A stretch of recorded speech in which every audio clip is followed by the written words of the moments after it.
les hablé de una y les dije que hoy terminaba con la oración de Daniel. ¿De acuerdo? Hablé de la primera forma para proteger nuestra familia. Hay 3 formas, pero la primera es a través de la oración, es definitivo. Por eso el enemigo va a querer que nosotros no oremos, que nos dé sueño, que nos dé pereza, que haya cosas más importantes que hacer que la oración. Porque en la oración Dios se va a manifestar y Él va a querer que nosotros nos alejemos precisamente de Él. Así es que usted hoy ahí con usted mismo diga al Señor, háblame hoy. Señor, revela tu palabra, Señor, por favor, revélate a mi vida, Señor. Todo lo que tú sabes que yo no sé, Señor, revélamelo hoy, por favor, para el bienestar de mi familia. Primero, el bienestar mío espiritual, Señor, para que yo pueda tener la fortaleza, Señor, que pueda tener la sabiduría, el entendimiento para poder pelear por mi familia, Señor. Nunca de mis fuerzas, sino siempre de tu mano, Señor. Padre, ayúdame, guíame, por favor, en esta mañana y que tu hermosa presencia me hables, que tu Espíritu Santo se manifieste trayendo revelación. En el nombre poderoso de Jesús. Amén. Amén. Muy bien. Entonces, la semana pasada leímos un poquito sobre Job. Hablábamos sobre Job llevaba sacrificio todos los días por sus hijos. ¿Se acuerdan? Porque Job pensaba y decía, leímos Job 1 del 1 al 6, y Job decía que de pronto sus hijos, en esas fiestas que ellos realizaban, de pronto habían hecho algo incorrecto contra Dios, ¿verdad? Entonces él decía, voy a mejor ir a hacer sacrificio por ellos y voy a orar por mis hijos, para que entonces si hicieron algo incorrecto, pues Dios les perdone. O sea, él se paraba en la brecha por sus hijos. Y es lo que nosotros vamos a hacer al orar por nuestras familias, con nuestros hijos, con nuestros esposos. Es lo que nosotros vamos a hacer, nos vamos a parar en la brecha. ¿Se acuerdan que cuando dimos la enseñanza sobre las brechas, hablábamos que las brechas son como espacios abiertos en medio del muro? ¿Se acuerdan? Y hablábamos de que son como cosas que quedan, como espacios abiertos por donde se puede filtrar un enemigo en medio de la muralla. Y ahí era donde se paraban para protección de ese huequito, de ese espacio. Entonces, nosotros hoy nos vamos a parar firmes, estamos preparándonos para pararnos firmes en la brecha por nuestros hogares, por nuestras familias, por nuestros esposos, por nuestros padres, por todos los que son familia nuestra. Estamos precisamente orando por las familias. Debemos restaurar las familias, debemos volver otra vez al plan original.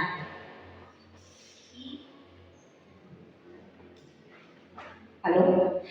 Y restaurar nuestras familias. El enemigo, ¿qué es lo que quiere hacer? Botar la familia, destruir la familia. Y lo vemos hoy en día en todo. Nuestra familia, en la sociedad, ha ido cambiando mucho y los valores han ido cambiando, y de eso hablábamos la semana pasada, que eso se llama, o eso lo podemos entender como la ruptura de los muros, donde los muros se han roto. Y por eso Nehemías, cuando fue a reconstruir los muros, hablábamos que esos muros hablan de protección. Los muros de las familias se han destruido, están quemados, están tirados al suelo, y por eso la iglesia tiene la gran tarea de restaurar los hogares, restaurar las familias. Estamos con mi esposo preparando una cumbre para matrimonios, ojalá a final de año, y estábamos hablando de eso. Y queremos que ojalá todas las parejas de la iglesia, ¿verdad? Todas las parejas que están aquí y las que van a venir de aquí a final de año puedan ir a este retiro que vamos a hacer. Lo queremos hacer bien bonito, en un hotel, ojalá así lejos, ¿verdad? Entonces vaya guardando platita, porque a veces uno guarda plata para ir a un paseo o para un viaje, pero no hay nada espiritual ahí, ¿verdad? Todo lo que ahí acontece es playa, sol, aquí que allá y todo el asunto, pero no hay esa parte espiritual. Pues nosotros vamos a tener las dos, va a estar riquísimo, va a ser tiempo de paseo, tiempo de compartir con su pareja, pero tiempo también de ser ministrados, de ser sanados, de ser restaurados, de volver a ese primer amor del esposo hacia la esposa, de la esposa hacia el esposo. Eso va a ser buenísimo, súper lindo. Así es que lo estamos preparando. Yo les pido que empiecen a orar, jóvenes, oren por sus papás, empiecen a orar. Aquí hay esposos que no están presentes, esposas, empiecen a orar. Díganle, vamos a irnos a un paseo a final de año. Un paseo, nos fuimos a final de año, vamos a ir a un paseo, pero va a ser un paseo también espiritual. ¿Por qué? Porque queremos darle fuerza a los hogares, darle fuerza a los matrimonios. De hecho, este viernes tenemos nuestra reunión de parejas. Ya la habíamos anunciado, ¿se acuerdan bien?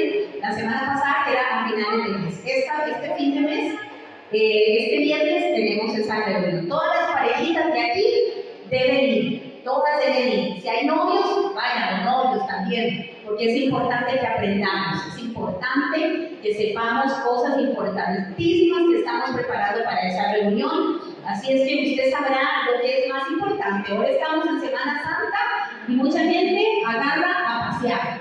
Usted sabrá si es más bonito, más edificante y mucho mejor para usted irse a pasear por allá y no venir a la reunión o quedarse y venirse para la reunión, irse a pasear otro día. Usted sabrá, pero cada uno escoge la mejor parte.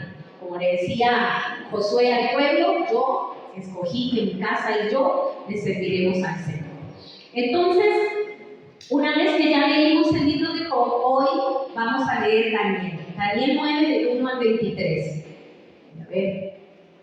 Listo. Ya.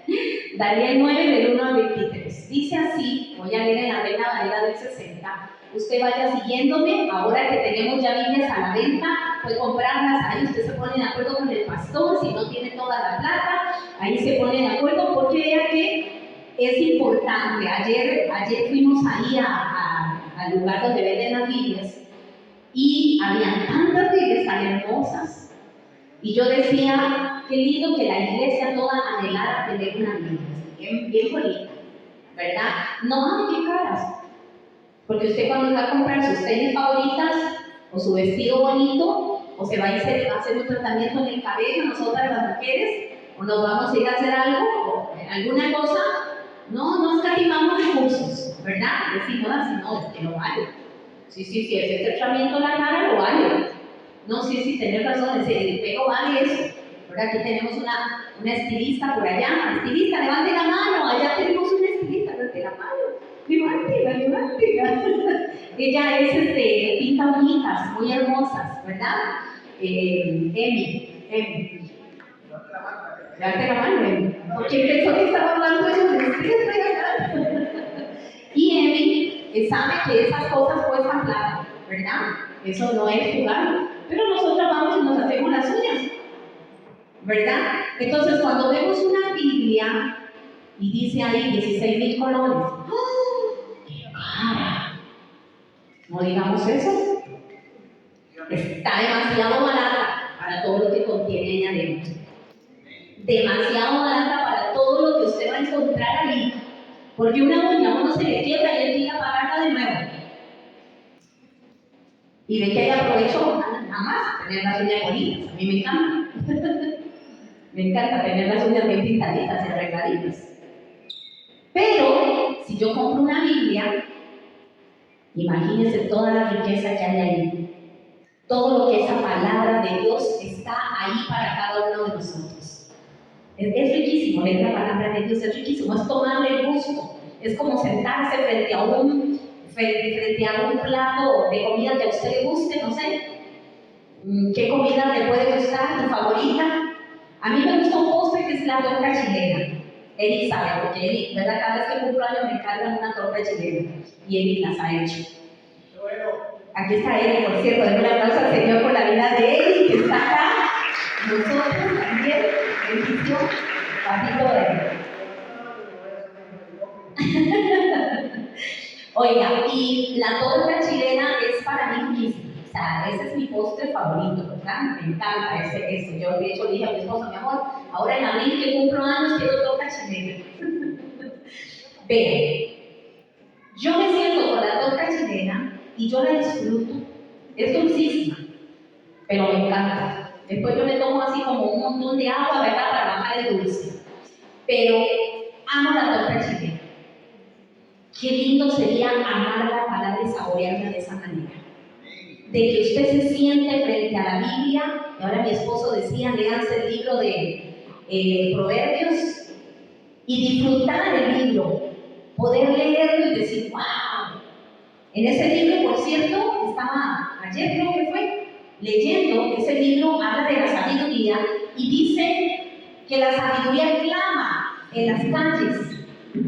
Clama en las calles y dice en las calles que ahí está ella. Está la sabiduría para ver quién se le ocurre llamarla y invitarla a pasar a su casa. Y clama en las casas, y clama, y pega gritos y dice: aquí estoy yo. ¿Por qué? Porque la sabiduría quiere ser parte de nuestro hogar, quiere ser parte de nuestra vida. Porque sin sabiduría nosotros no vamos a tomar buenas decisiones. Y sin sabiduría la vida va a ser no tan buena. ¿Cuántos hemos tomado decisiones en esta vida sin sabiduría? Y nos ha ido como quebrado. Y hemos llevado pan. Y hemos llorado. De hasta los jóvenes me están levantando la mano, qué lindos ellos. Yo no dije que levantaran la mano, pero ellos están levantando sus manos, todos sinceros. Todos hemos metido las patas por falta de sabiduría. Porque no hemos ido a la palabra. ¿Dónde encontramos la sabiduría? En la palabra de Dios. Y no hemos ido a esa palabra porque no la disfrutamos como disfrutamos esa comida deliciosa que más nos encanta. Nos sentamos a veces frente a la Biblia con pereza, con sueño. La leemos a la carrera, así como por encimita. ¡Ay, qué pereza, qué aburrido! La leemos de vez en cuando. La leemos allá cuando cada muerte de obispo, como dice el dicho. No sé. Pero si la disfrutáramos a diario, si cada día abriéramos esa Biblia y empezáramos a leer y empezáramos a tomarle el gusto, cuando usted se dé cuenta, usted no va a poder parar de leer esa palabra de Dios. Y esa palabra de Dios a usted le va a traer sabiduría, le va a traer inteligencia espiritual. Esa palabra de Dios a usted le va a traer conocimiento del Señor. Cada vez usted va a conocer más el carácter de Dios.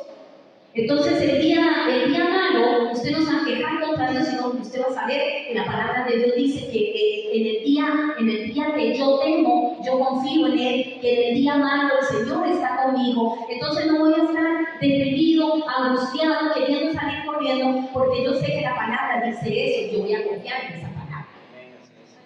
Entonces queremos darle fuerza a la palabra aquí en esta iglesia, más que a cualquier otra cosa. Y por eso se abrió la librería. Usted sabe que todo nace de a poquito, de pequeñito, todo lo grande, una vez empezó pequeñito. Usted primero, antes de ser ese hombre adulto alto que es ahora, o esa mujer adulta alta que es ahora, usted primero era una bebé chiquitita, ¿verdad? Primero estaba en la pancita y era algo miniatúrico, ni se veía. ¿Ok? Entonces, allá tenemos la librería. Allá donde está Estela, allá, Estela de la mano, allá está la librería. Es chiquitita, vea lo que mide, apenas 2 centímetros. Pero usted se va a sorprender cuando eso crezca. Y tengamos una cantidad de materiales en este lugar donde usted va a poder ir a buscar devocionales. Ahí tenemos devocionales, va a ir a buscar Biblias de estudio, va a ir a buscar cosas que edifican. A veces gastamos el dinero en cualquier tontería. Nos metemos ahí al chino y, ay, yo ocupo esto, nada ocupamos. Nada ocupamos, nada más es como la emoción de comprar, compradora compulsiva. Ay, yo ocupo aquí, yo ocupo allá, y no compramos lo que en realidad necesitábamos. Entonces, usted va a ir ahí, usted va a sentir el llamado de la sabiduría diciéndole: cómprame, porque esto te va a servir. Vamos a empezar a traer devocionales para mujeres. Ahí hay devocionales muy bonitos. Allá atrás ahora usted se acerca. Biblias, había una belleza. Yo es que amo todas esas cosas. Y yo le decía a mi esposo: esta belleza, yo quiero todas. Unas Biblias de estudio para mujeres, unas Biblias de estudio para hombres, ¿verdad? Donde usted se sienta y empieza no solo a leerla, sino que la estudia. Cosas para los niños, cosas increíbles. Yo traje poquitito, no podíamos invertir mucho ahorita, pero vamos a invertir más. Van a ver que sí. Y cuando usted se dé cuenta, va a haber un montón de material. No trajimos de momento muchos libros, no trajimos libros, pero había muchos libros. Había un devocional de los lenguajes del amor para las parejas, hermoso, para los 365 días del año. Había libros sobre el matrimonio, libros sobre la juventud. Lindísimo. Entonces, queremos darle fuerza a esa parte, pero queremos darle fuerza a la oración. Porque la palabra de Dios te tiene que llevar a ti a querer conocer más al Señor ¿Y en dónde vas a conocer más al Señor? Cuando la lees y cuando oras.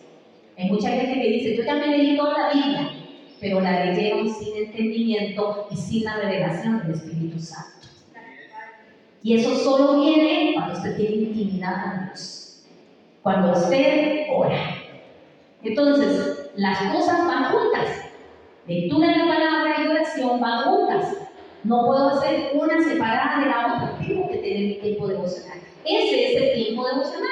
Orar y leer la palabra de Dios, estudiar, escudriñar. Vean, jóvenes, ustedes, ahora que están así de jovencitos, se hacen estudiosos de la Biblia. Cuando ustedes llegan a tener la edad de nosotros los adultos, la edad mía, ustedes van a ser pero súper sabios. Y van a saber qué hacer en cada situación de la vida, porque han tenido intimidad con Dios. No van a ser jóvenes como cualquier otro joven. Ustedes van a ser jóvenes diferentes. Tienen que empezar desde ya. Y se van a dar cuenta que ustedes después no les van a pasar cosas que a otros les pasan. No van a pasar por donde asustan, porque ustedes están siguiendo este consejo. Pero miren cómo debe ser nuestra oración por nuestra familia. Una forma de protegerla era la oración. Pero ¿cómo debe ser esa oración?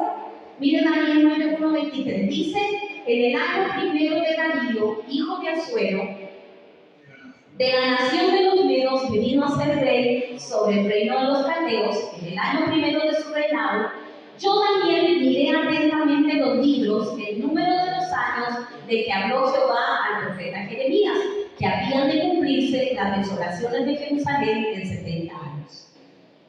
Pónganle atención a este versículo 3.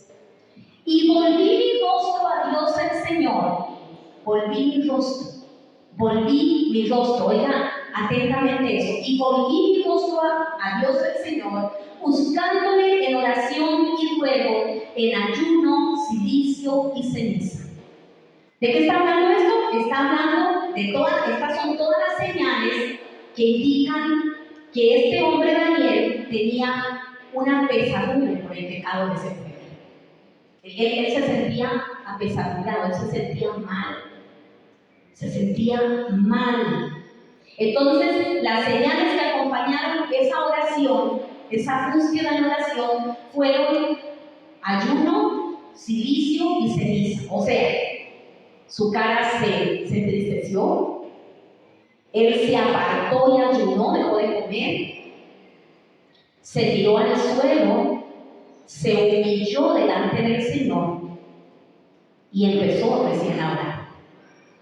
A veces nosotros queremos orar por una situación y que Dios cambie esa situación, tal vez lo que nosotros en 10 años hicimos incorrecto y que trajo un montón de situaciones difíciles a mi familia, la queremos cambiar en una oración de un ratito, de un minuto. Pero no hay un corazón arrepentido. La palabra arrepentimiento en la Biblia es la palabra metanoia. Eso lo aprendemos cuando estamos estudiando. Por eso les digo, estudien la Biblia, enamórense de eso. Jóvenes, enamórense de eso. Cómprense Biblias, cómprense concordancias, cómprense diccionarios bíblicos, cómprense. Metanoia. Y la palabra metanoia significa cambio de mente. Eso significa metanoia, cambio de mente. O sea, ¿qué quiere decir? Que el arrepentimiento no es algo que yo digo con la boca, sino que el arrepentimiento es cuando yo hago un cambio en mi mentalidad. Y yo dejo de pensar lo que yo antes pensaba para pensar lo que la palabra de Dios dice que yo debo pensar. Ese es el arrepentimiento. Donde yo me doy cuenta que lo que he estado haciendo hasta el día de hoy ha estado incorrecto. Entonces digo, voy a cambiar totalmente. Voy a hacer un cambio de mente. ¿Por qué yo actuaba de la forma que actuaba antes? Porque yo tenía ciertas creencias. Pero ahora voy a cambiar mi creencia porque ahora yo estoy entendiendo que yo necesito orar por mi familia.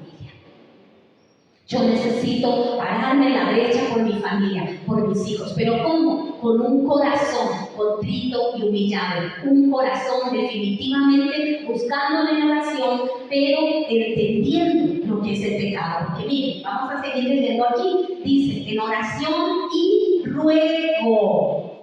Ruego, eso de ruego a mí me habla de que Daniel entendía que él tenía que ir a rogarle a Dios a implorarle a Dios, a suplicarle a Dios que tuviera misericordia por ese pueblo que había pecado, y no solo por el pueblo, sino por él, porque él se incluye en la oración. Y lo vamos a ver dentro de un ratito cuando sigamos leyendo ahí. El pecado no es algo sencillo. Cuando Daniel hace estas acciones, lo que está es demostrando el entendimiento que tiene del pecado. Cuando nosotros tenemos entendimiento del pecado, las cosas son diferentes. Nuestra oración es más efectiva, nuestra oración es más eficaz. Podemos llegar al corazón de Dios porque tenemos entendimiento de que hemos hecho lo incorrecto delante de Él. Miren lo que dice el pecado dicho de forma simple. Apunté esto aquí que me gustó mucho.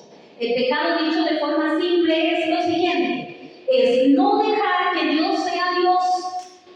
Oiga lo que es el pecado dicho de forma simple, de forma que yo lo entienda, de forma que usted lo entienda.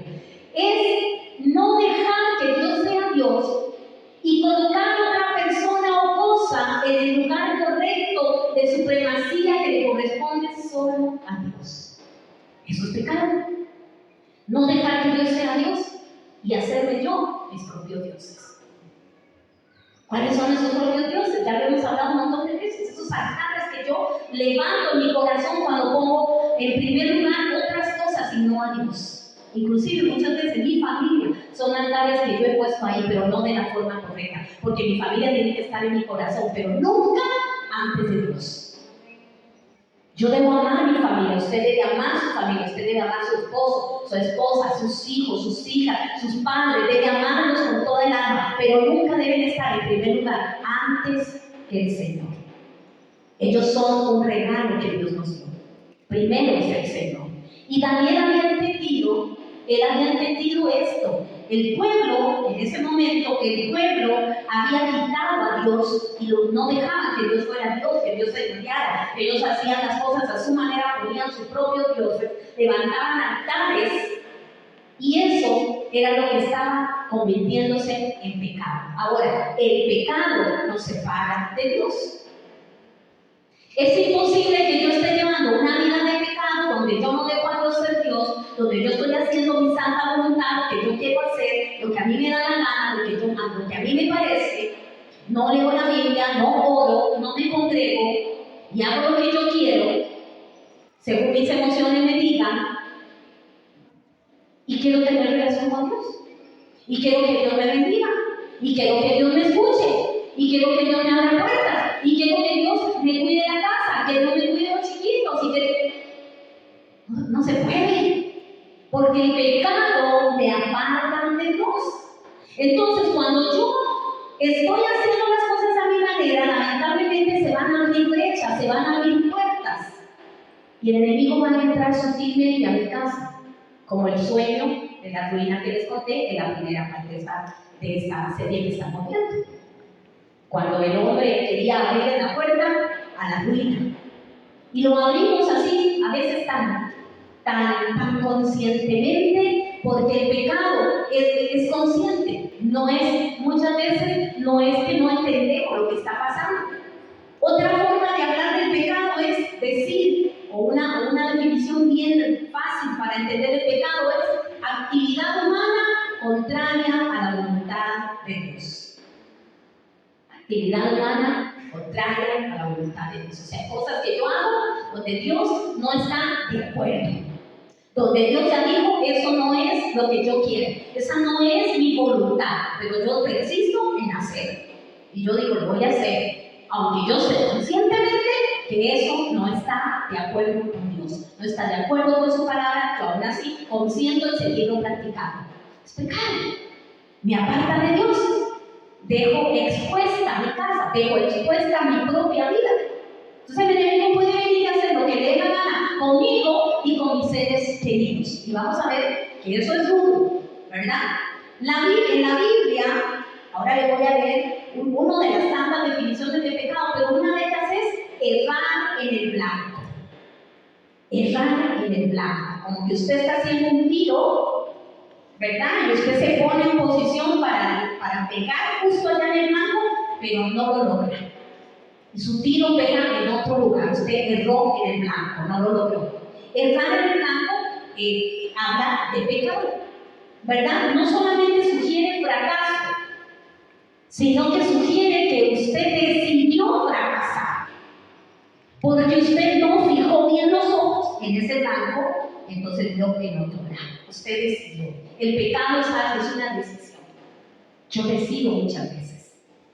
O sea, nadie me empuja a mí a pecar, porque a veces echamos la culpa. Es que por culpa de él, es que por culpa de ella, es que él, es que ella, no, es que como él no me trataba bien, yo me fui. No, es que como ella no me trataba bien, entonces yo me fui. No, es que como tal cosa, tal otra, no, y le echamos la culpa a los demás. No, es que yo decidí voluntariamente tomar esa decisión. Yo voluntariamente decidí probar esa droga. Yo voluntariamente decidí mirar esa película que no me convenía. Yo voluntariamente decidí ir hacia ese lugar que no era el correcto. Yo voluntariamente decido hacer cosas. Desobedecer. Yo voluntariamente estoy entendido. Cuando estamos desobedeciendo, estamos entendidos que lo estamos haciendo. Nadie puede decir, ay, no, mira, me di cuenta que desobedecí. Eso no es cierto. Cuando uno desobedece, uno sabe que está desobedeciendo. Entonces, errar en el blanco no solamente sugiere ese fracaso, sino sugiere que usted tomó una decisión de fracasar. O sea, su error ha sido voluntario y culpable. ¿Ok? Es reconocer, el pecado es reconocer que quitamos a Dios de nuestras vidas y decidimos fracasar por nuestras propias decisiones. Entonces, lógicamente, luego cuando viene la consecuencia, porque todo pecado va a tener consecuencia, o sea, el enemigo te va a empujar a pecar, te va a empujar a hacer tu santa voluntad, pero luego te va a pasar la factura, luego te va a cobrar eso. Eso es como cuando ofrecen droga a los jóvenes. Tome, se la dan gratis. Tome, pruébela. Pero cuando una vez ya el joven está atado a eso, empiezan a cobrar. Ahora sí, papito, ya no es gratis para él. Y ahí es donde el joven empieza a robar, empieza a ver qué hace para conseguir la droga. Exactamente es igual. El enemigo primero te endulza, te dice, mira qué bonito, mira. Y te empieza a poner el pecado, te lo pone muy lindo, o sea, muy hermoso, mira qué lindo. Mira qué bonita esa mujer, mira qué bonito ese hombre, mira qué bonito eso, mira qué bonito lo otro. Y cuando ya te lo puso muy bonito y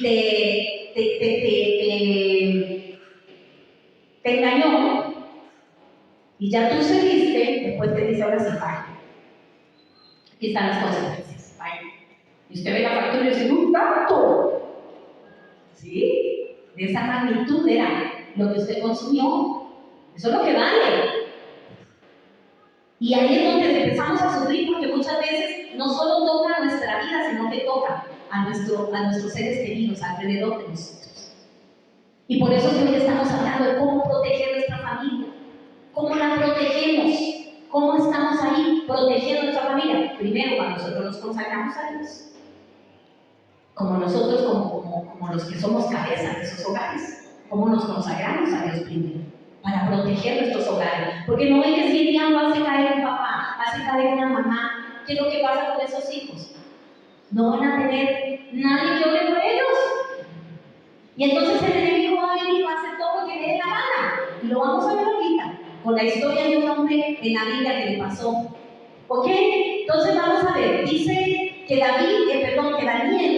Daniel entendía que el pueblo había hecho lo que le daba la gana, que el pueblo había hecho un desastre, entonces ahora estaban llevando consecuencias del pecado que ellos habían cometido.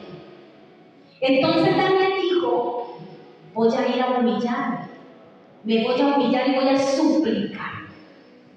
Hay momentos en que usted le va a tocar humillarse y suplicar por su familia.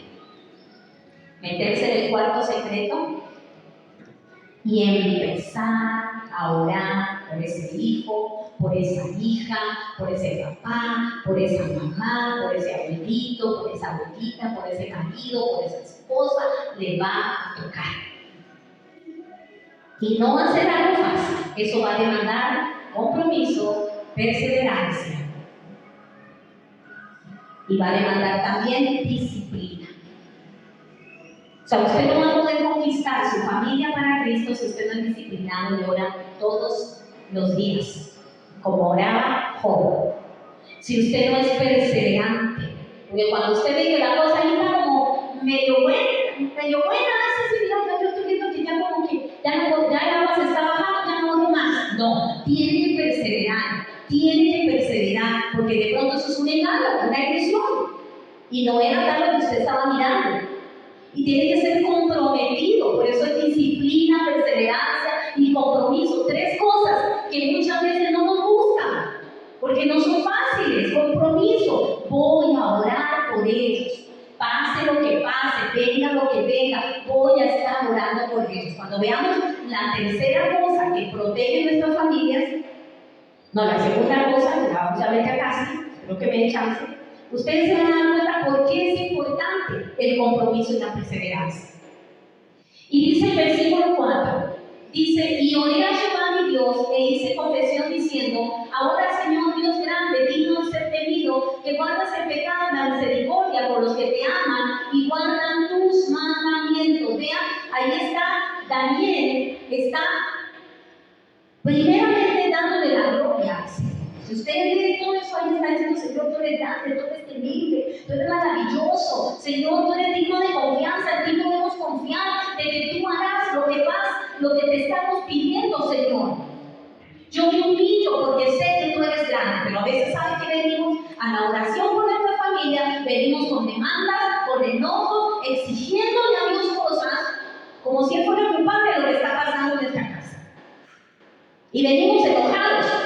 ¡Y a Dios! ¿Y por qué no haces nada ahora que estoy viniendo a la iglesia? ¿Ya? Entonces, ¿qué? ¿Cómo era? Oiga, qué mala crianza. A Dios no se le habla así. A mí cuando me dicen eso, me da un coraje. Digo, ¿qué somos nosotros para estarle hablando así al Señor? No, Señor, tú eres grande, maravilloso, temible, fuerte. Tú eres dueño de todas las cosas, Señor. Nosotros no somos nada. Aquí nos humillamos, Señor, porque hemos abierto puertas, porque hemos descuidado la lectura de tu palabra en nuestra casa, porque hemos descuidado la oración en nuestra casa, porque sí podemos sacar un día para ver una película completa comiendo palomitas, pero no podemos sacar una hora para poder leer tu palabra en familia, todos juntos y orar. Perdónanos, Señor, perdónanos porque hemos abierto puertas y la Biblia está guardada ahí debajo, no sé ni por dónde anda. Hermano, Biblia tenemos. Perdónanos, Señor, perdónanos, Señor. Daniel entendía eso y Daniel reconoció primero la grandeza de Dios y se humilló delante de Dios. Si usted quiere ver cosas grandes en su casa, primero la humillación, no empiece a reclamarle a Dios las cosas. Señor, porque mi hijo se fue, ¿viste? Y yo te hijo. No, Señor, por favor, ten misericordia. Tal vez no le enseñé como debía enseñar. Tal vez cuando estaba chiquitito, de esa edad, donde dice tu palabra que enseña al niño en su camino, y aun cuando fuere viejo no se apartará de él. Tal vez cuando estaba en esa edad, yo no le enseñé tu palabra. Estuve siempre tan ocupado, tan ocupada, que no le enseñé tu palabra. Me daba pereza, tenía sueño, prefería ir a dormir, estaba muy cansada, trabajaba mucho, no me enseñé tu palabra. Entonces llegó a la adolescencia y se despistó por todas las cosas que les enseñan en los colegios y tanta cosa tan terrible que hay ahora, tan terrible. No empiece a quejarse con Dios, no empiece a reclamarle a Dios. Es tiempo de humillación, ahí meterse de ayuno, de ceniza y de silicio, que eran las cosas que practicaban ellos en el Antiguo Testamento. Es eso habla de humillación. Señor, me humillo aquí, Señor. Oh Padre, yo me he equivocado en tantas cosas, Señor. Dejé mis hijos, los dejé a que la televisión los educara, a que los videojuegos los educaran. Señor, en cualquier momento, para que estuvieran queridos, les pasaba el celular, la chupeta electrónica. Para que me dejen hacer las cosas, les paso el celular. ¿Quién los está educando en las redes? Señor, perdóname. No fui inteligente, no fui sabio. Solo oraba cuando mis hijos estaban enfermos. Y así rapidito. Señor, perdóname. Perdóname porque no cuidé mi casa, no cuidé mi esposa, no cuidé mi esposo. No me reuní con él a orar todos los días, todos los días. No orábamos juntos. Hacíamos un montón de cosas juntos, pero no hacíamos lo más importante, orar y leer la palabra juntos. Lo hicimos los primeros 5 meses de casados y después se nos olvidó y ya tenemos 30 años de casados y nunca más lo volvimos a hacer. Descuidamos, perdónanos, Señor, hemos descuidado. Y cuando reconocemos eso, entonces el rostro del Señor se vuelve hacia nosotros. El rostro del Señor se vuelve hacia nosotros. Entonces, vamos a seguir leyendo aquí en el 4. Ya lo leímos el 4. Y oré a Jehová, mi Dios, e hice confesión diciendo: ahora, Señor, Dios grande, digno de ser temido, que guardas el pacto y la misericordia con los que te aman y guardan tus mandamientos. Hemos pecado, hemos cometido iniquidad, hemos hecho impíamente y hemos sido rebeldes y no nos hemos apartado de tus mandamientos y de tus ordenanzas. No hemos obedecido a tus siervos los profetas, que en tu nombre hablaron a nuestros reyes, a nuestros príncipes, a nuestros padres y a todo el pueblo de la tierra. Confesión. Confesión. Hemos, y se incluye él. Ay, Señor, mira a estos hijos. Ay, qué desgracia, Señor. No hay que ir más rebelde, qué malcriados. Cuando usted dice que el chiquito más malcriado, usted mismo se está autocondenando, porque ¿quién lo cría a ese chiquito? Usted es la mamá, usted es el papá. Entonces usted dice, malcriado, que usted no está criando bien, que usted no sabe criar. Es culpa suya, no del chiquito. El de malcriado usted lo malcría, no le pone límites, no le enseña reglas, no le enseña respeto. A los niños chiquititos hay que ponerle reglas. Hay que ponerle reglas. Ellos tienen que entender que la vida está llena de reglas, que hay límites, porque si no van a crecer creyendo que la vida es de ellos, que el mundo es de ellos, y que se pueden hacer lo que les dé la gana, sin respetar ningún tipo de autoridad. Entonces luego llegan a un lugar donde hay autoridad, un maestro, un profesor, un jefe, un pastor, ¿y qué hacen? Se rebelan. A mí nadie me manda, a mí nadie me hizo todo en casa, a mí nadie. Porque tiene que decir rebeldía. Y eso lo único que trae es dolor después. Es dolor. Entonces hay que enseñarle a los niños, a los adultos se les respeta, a los maestros se les respeta. Oiga, ahora autoridad, maestros, cero respeto. Demandas mal y demandas bien. Yo creo que ya nadie va a querer estudiar educación. Demandas mal y demandas bien. Rebeldía. El espíritu de Satanás, rebeldía, se rebeló contra Dios, dijo, ¿y por qué yo tengo que, por qué yo tengo que hacerle caso a Dios si yo puedo ser como Él? ¿Por qué? Cuando hay alguien con ese tipo de conversación, con ese tipo de discurso, de que a mí nadie me manda, a mí nadie me dice lo que tengo que hacer, ahí está operando un espíritu diabólico. Así que cuando usted sienta ganas de decir, es que a mí nadie me dice lo que yo tengo que hacer, inmediatamente despaguídese y vaya a arrepiéntase. Señor, perdóname. Perdona, hay autoridades. Primero tú, hay autoridades espirituales que son mis pastores, mis líderes, y hay autoridades en todo lado. Mi jefe es una autoridad, yo no puedo hacer lo que a mí me da la gana, mi jefe me echa, ¿verdad? O sea, cuando empiezan esas cosas, usted tiene que tener cuidado. Y esas cosas abren puertas en los hogares, abren puertas en las familias. Pero Daniel sabía lo que estaba orando. Sigue en el 7 hablando de la justicia. Y viene hablando, no voy a seguir leyendo para que quede tiempito de terminar, pero sigue diciendo sobre la justicia de él. Si usted está interesado en aprender más, usted se vaya a leer todo este capítulo que yo estoy leyendo aquí. Pero quiero llegar a la última parte, donde dice en el versículo 13, dice, conforme está escrito en la ley de Moisés, todo este mal vino sobre nosotros y no hemos implorado el favor de Jehová nuestro Dios para convertirnos de nuestras maldades y entender tu verdad. Él lo que está diciendo es, todo ese mal, todo lo que estamos pasando vino porque nosotros desobedecimos, porque nosotros te abandonamos, pero aún así no hemos tenido la capacidad de ir a arrepentirnos, de tirarnos de boca al suelo y decir, perdóname Señor, hice mal.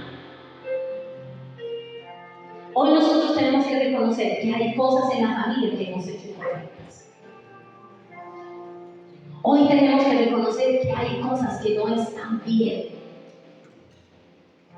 Y cualquiera que sea la que Dios te revele y te muestre, enhorabuena, hoy es el día del Señor. Perdóname, por favor, te lo pido.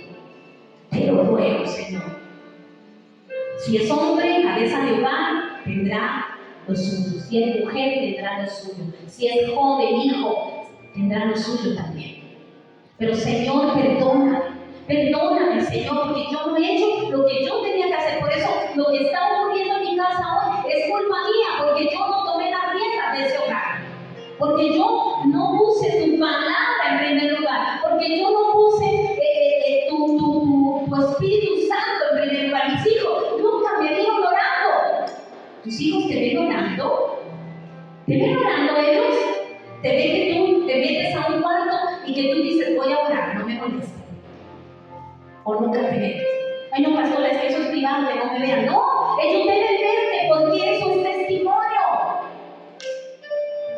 Qué lindo que un hijo se levante en la madrugada al baño y vea a un papá de rodillas en la sala orando, intercediendo por esa casa, peleando por esa casa, presentando batalla por esos hijos.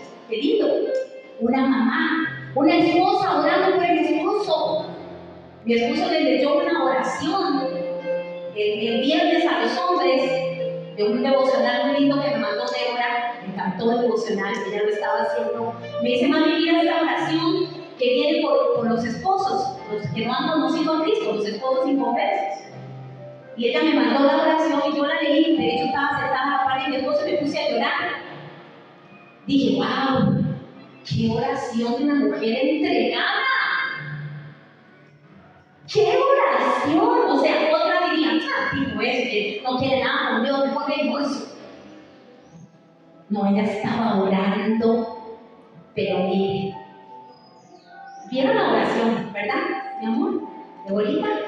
Me mandó la oración, yo lloraba, leyéndosela a mi esposo. Y luego la compartió el viernes en la reunión de valores y les dijo a los hombres, ¿ustedes serían capaces de orar así por sus esposas? Los retó. Porque a veces nosotros estamos viendo todos los defectos de la pareja, todos los defectos del hijo, todos los defectos de toda la familia, pero no estamos orando para que Dios haga un cambio, para que Dios tenga misericordia, para que Dios inquiete el corazón, para que Dios inquiete el espíritu de ellos, para que ponga una necesidad en el corazón, que se enamoren de Dios. Los estamos criticando. Crítica, ya me tiene harta. Hay un libro que nos compramos mi esposo y yo para preparar unas enseñanzas para matrimonio, se llama, ¿cómo era, mi amor? Que me dio mucha risa el título, cuando se me fue el nombre ahorita. Bueno, ahí después se lo digo cuando me acuerdo, pero era un título tan chistoso como que cuando usted siente que mejor le dice al Señor, Señor, o lo iluminas o lo eliminas. O Señor,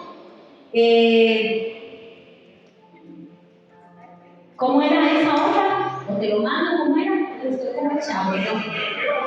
O te lo llevas o te lo mando. Señor, o te lo llevas o te lo mando.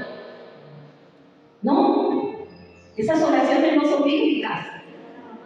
Señor, inquieta el corazón de mi esposo. Señor, pon convicción del pecado en él. Pon tristeza de la que produce arrepentimiento. Usted debería apuntar todo eso que yo estoy diciendo. Pon tristeza de la que produce arrepentimiento, no la tristeza que produce el mundo que lleva a la depresión, a la angustia, a suicidarse. Esa es la tristeza mundana. Pero la tristeza que produce arrepentimiento es la tristeza que el Espíritu Santo pone, donde la persona dice, se siente mal, pero sabe que es porque hay una necesidad espiritual dentro de ella. Y es donde empieza a buscar ayuda.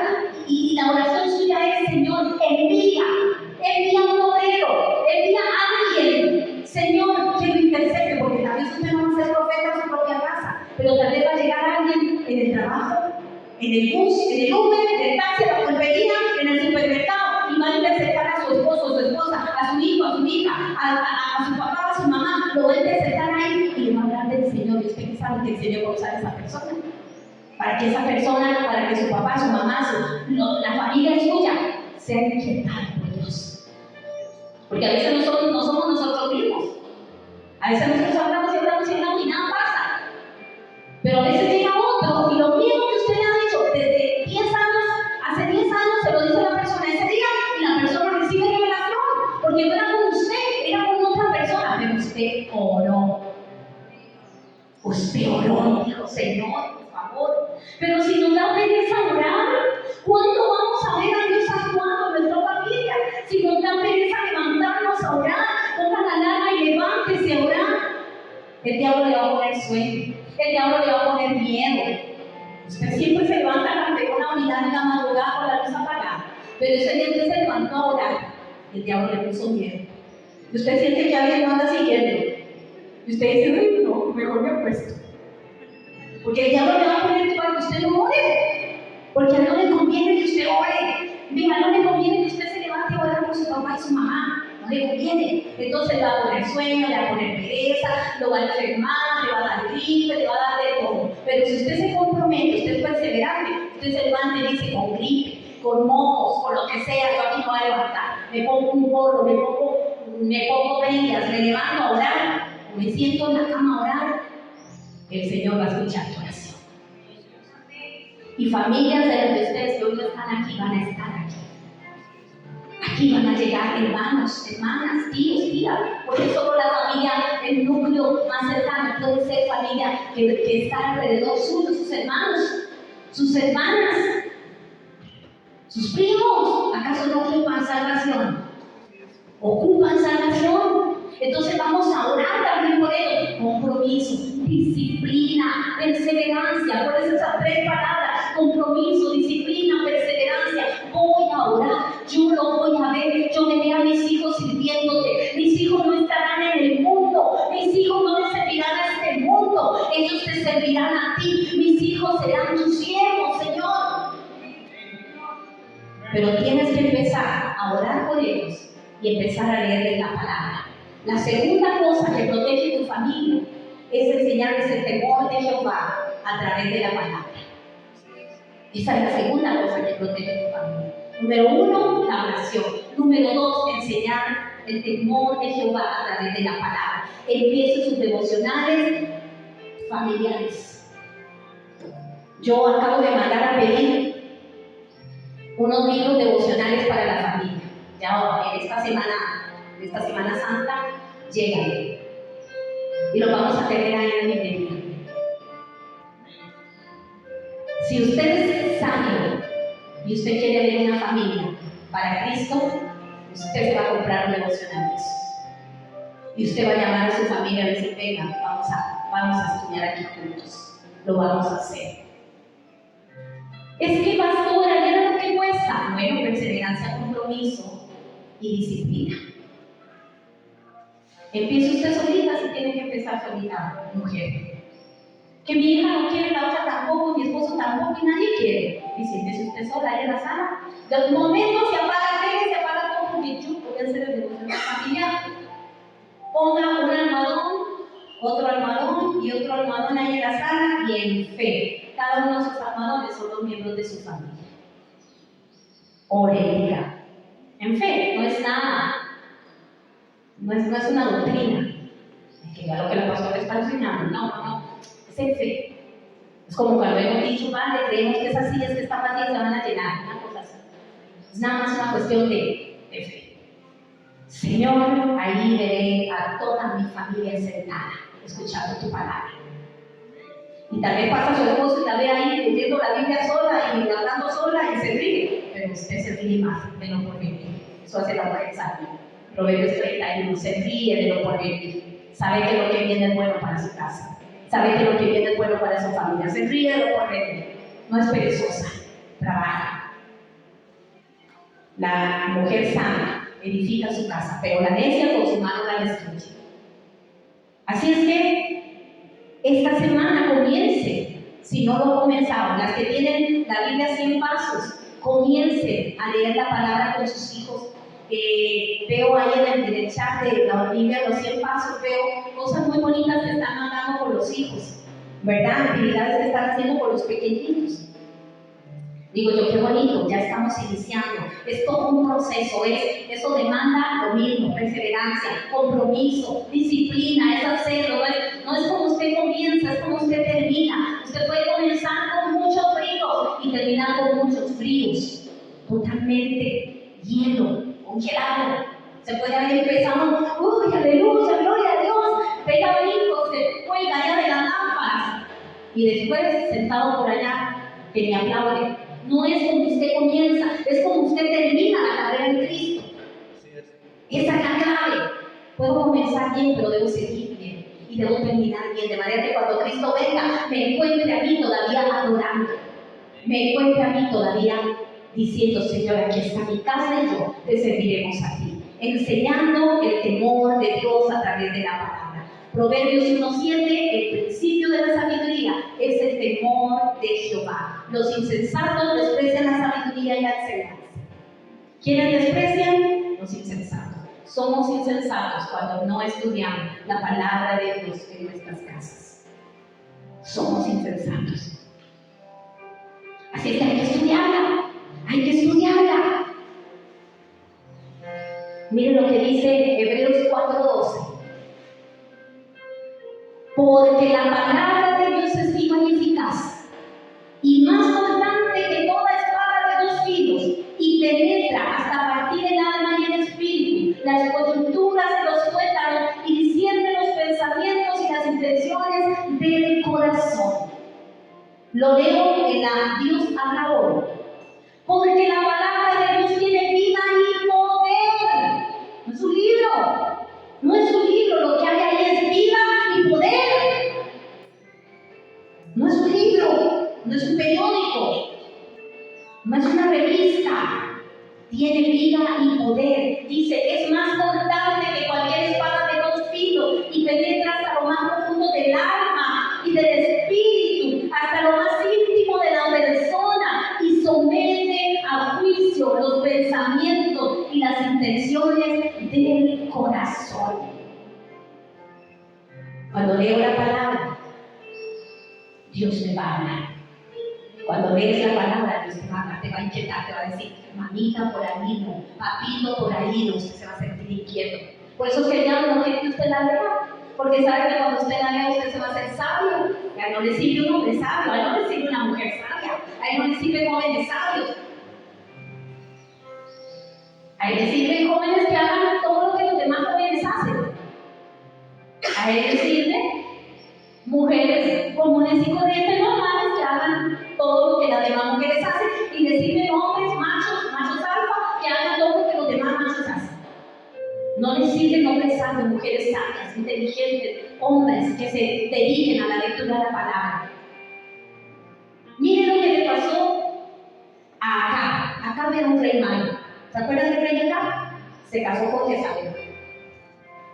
Y todo lo que la señora decía, algo así, ella mandaba a la casa. Él no había tomado autoridad como cabeza de hogar. Y esa era una mujer mala. Si ustedes se van a leer toda la historia, se van a dar cuenta de todas las cosas que hace esa mujer. Leía hoy en la mañana cuando él quería un campo, el campo de Nabor, él quería ese campo, lo quería para él, fue a comprarlo, acá lo quería, y lo fue a comprar, y entonces él no se lo quiso vender, dijo, no te lo voy a vender, es mío.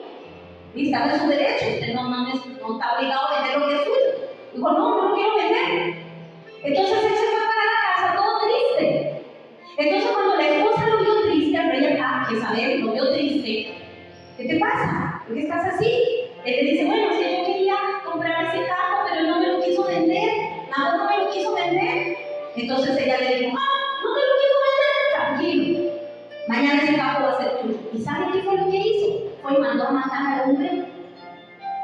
Y cuando ya lo había matado, le dijo al rey Acab, su esposo, le dijo, tranquilo, ya, ese campo es tuyo, ya maté al dueño. Oye, una, en serio, una vieja bien mala. Oigan, Davidito, que así se queja de la ley. Ya me mandó hermana su hermana. Oigan.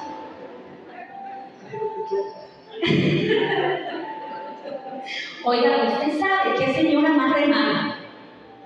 ¿Y sabe qué pasó? Acá nunca tomó la posición de cabeza de hogar. Nunca. Entonces vea lo que le pasó a ella y a su familia. Cuando el hombre no toma su posición, cuando la mujer no toma su posición, cuando no tomamos la posición que nos corresponde en nuestros hogares, cuando no oramos por nuestros hogares, cuando la palabra de Dios no es primera en nuestra casa. Mira lo que le pasa. Segunda Reyes 10, con esto termino. 10, 1, 17. Dice, acá tenía 70 hijos. ¿Cuántos? 70. ¡Wow! Y miren lo que dice, que vivían en la ciudad de Samaria. Así que Jehú escribió cartas y las envió a Samaria. Estaban ahí como en un problema. A los ancianos y funcionarios de la ciudad y a los tutores de los hijos de acá les escribe: los hijos del rey están con ustedes y ustedes tienen a su disposición carros de guerra, caballos, armas y una ciudad fortificada. En cuanto reciban esta carta, escojan al más competente de los hijos de su amo para que sea su rey y prepárense para pelear con la dinastía de acá. Entonces se paralizaron de miedo y dijeron: hemos visto que 2 reyes no pudieron contra este hombre. ¿Qué podemos hacer nosotros? Así que los administradores del palacio de la ciudad, junto con los ancianos y con los tutores de los hijos del rey, enviaron el siguiente mensaje a Jehú: somos sus sirvientes y haremos todo lo que nos digan. No proclamaremos rey a nadie. Haga lo que a usted mejor le parezca. Jehú respondió con una segunda carta: si ustedes están de mi lado y van a obedecerme, tráiganme a Jezreel la cabeza de cada uno de los hijos de su amo mañana a esta hora. Los 70 hijos del rey estaban al cuidado de los líderes de Samaria, en donde se les había criado desde la niñez, en Samaria. Cuando llegó la carta, los líderes mandaron a los 70 hijos del rey, pusieron las cabezas en canastos y se las entregaron a Jehú, quien estaba en Jezreel. Un mensajero fue a ver a Jehú y le dijo: han traído las cabezas de los hijos del rey. Entonces Jehú ordenó: apílenlas en 2 montones a la entrada de la puerta de la ciudad y déjenlas allí hasta la mañana. Oiga, le cortaron la cabeza a los 7 hijos y las apilaron en la entrada. ¿Usted quisiera que las cabezas de sus hijos estuvieran apiladas a la entrada de una ciudad para que todo el mundo las viera y fuera de vergüenza de tu familia, cómo esas cabezas de tus hijos están ahí entregadas a punto y a lo que el diablo quiere hacer con ellos? Cabeza, autoridad, ¿no? Y miren, al día siguiente, Jehú salió y habló a la multitud que se había juntado. Ustedes no tienen la culpa, les dijo. Yo soy el que conspiró contra mi amo y lo mató. Pero ¿quién mató a todos estos? No tengan duda de que se cumplirá el mensaje que el Señor dio acerca de la familia de Acab. El Señor declaró por medio de su siervo Elías que esto sucedería. Elías había dicho que si Acab no se arrepentía, que si Acab no cambiaba la forma en la que él estaba manejando su familia, sus hijos, él y sus hijos, toda su familia, ¿no? Porque cuando el enemigo toca a un hombre, a una mujer, no toca solo a esa persona, toca a toda su familia. Daña a toda esa familia. Por eso hoy tenemos que tener entendimiento de que en mi casa yo le serviré al Señor, pero yo voy a permitir que el diablo venga y haga lo que le da la gana con mi familia. ¿Qué es eso de las cabezas de los hijos? Los mataron. Pero hay muchos hijos que están vivos, pero están muertos espiritualmente. Están vivos físicamente, pero están muertos espiritualmente. Porque hemos dejado que el diablo haga con ellos lo que les dé la gana. Porque no nos sentamos con ellos a instruirles y a decir: mira, en la universidad, en el colegio me enseñaron esto, pero eso no es lo que dice la Biblia. La Biblia dice esto y esto y esto y esto. ¿Saben que benditos ustedes que permiten que sus hijos vayan a la reunión de jóvenes? Ayer hablaron de un tema importantísimo y aprendieron un montón, ¿cierto? Entonces cuando en el colegio les quieran decir otra cosa, ustedes van a decir: así no dice la palabra. La palabra de Dios no dice eso. Eso no es cierto, eso lo dice el mundo, pero la palabra de Dios dice otra cosa. Él no lo va a engañar, pero si nadie les explica el tema, si nadie les enseña, ¿cómo van a saber ustedes? ¿Cómo oirán? Y dice: después Jehú mató a los demás parientes de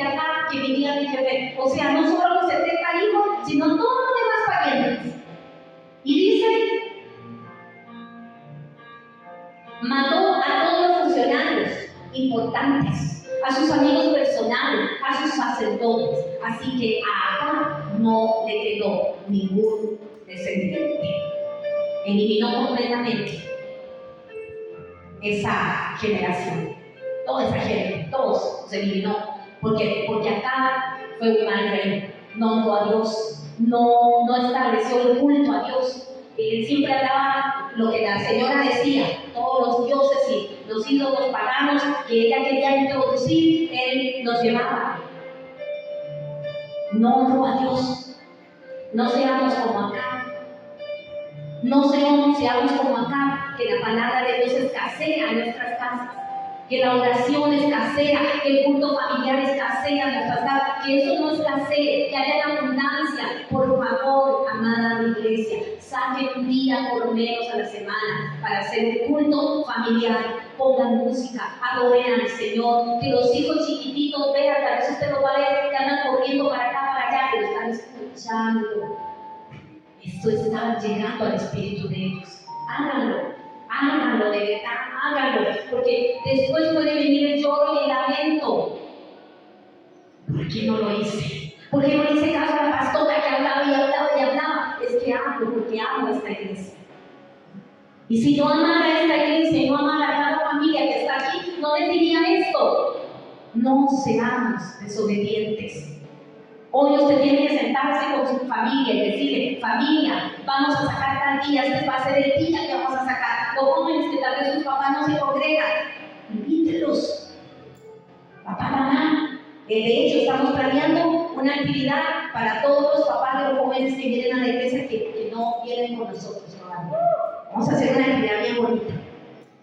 Así que empiecen a orar y los vamos a invitar. Vamos a hacer algo bien hermoso, para que ellos vean dónde ustedes se están reuniendo los domingos y que vean que no es cualquier lugar.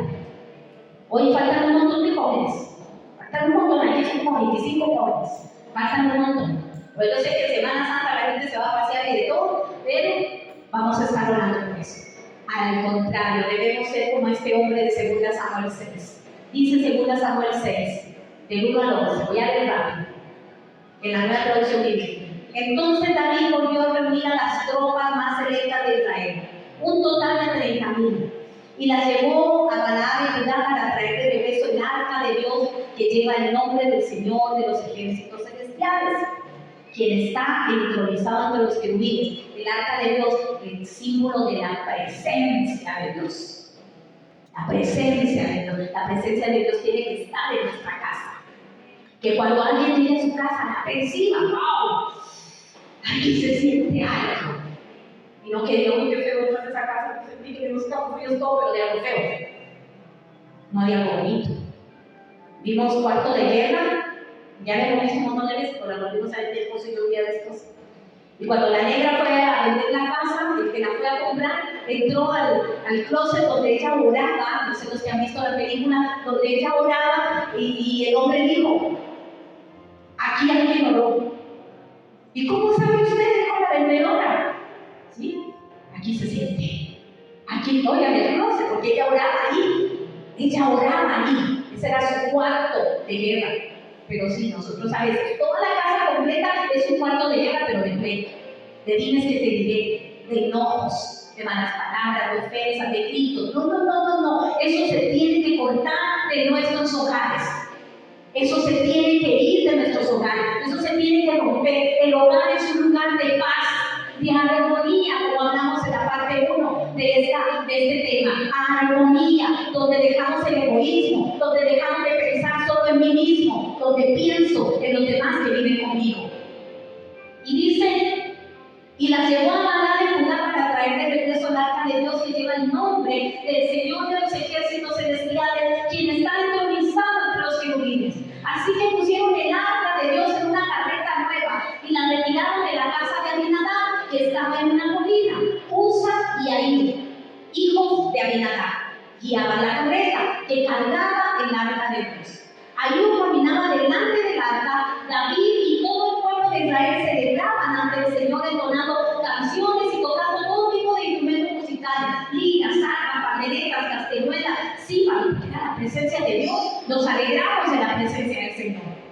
Cuando llegaron al campo de trillar de Jacob, los bueyes tropezaron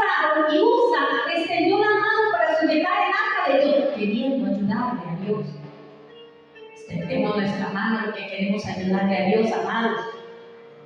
Ay, yo voy a hacer esto para que mi hijo, yo voy a hacer esto para que mi esposo, yo voy a hacer esto para que mi esposa. No le ayude a Dios, no ocupa ayuda. Dios solo ocupa que usted le adore, que usted le honre, que usted le sirva. Dios se va a encargar de lo demás. ¿Qué le pasó a este hombre por querer ayudarle a Dios?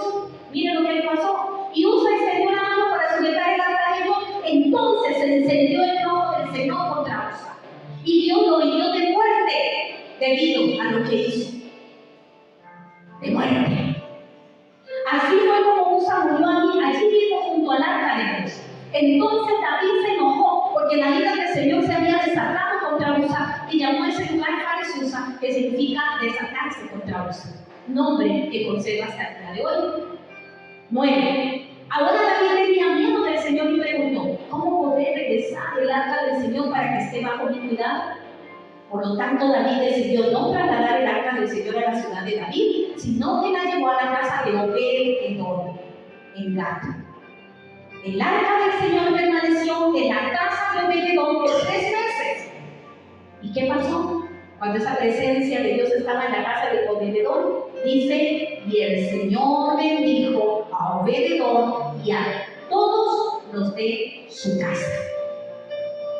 ¿Ven la diferencia entre el rey malvado y entre Obed-Edom? ¿Ven la diferencia? Uno ni lo tomó en cuenta y todos sus hijos murieron.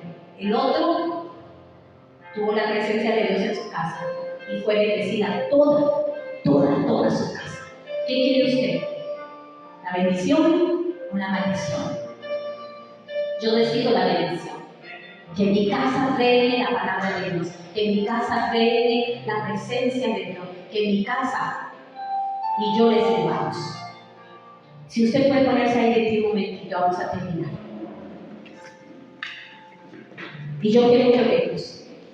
Usted le diga ahí al Señor: Señor, por favor, perdóname. Primero, como persona, no sé cuánto ha buscado usted a Dios,